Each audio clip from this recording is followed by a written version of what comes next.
அருமையானவர்களை, எப்பெல்லாம் நமக்கு நெருக்கங்களும் போராட்டங்களும் பிரச்சனைகளும் வருகிறதோ அப்பெல்லாம் நம்மளுடைய விசுவாசம் தளர்ந்து போவதுக்கு இடம் கொடுத்துடவே கூடாது.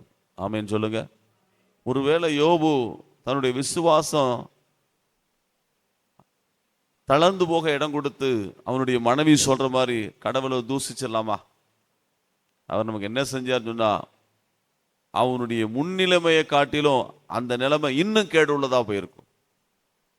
ஆனா அவன் விசுவாசித்தது நிமித்தம் நற்சீர் உண்டாக செய்கிற ஆண்டவர் பிந்தின நிலைமையை கர்த்தர் என்ன பண்ணாரு?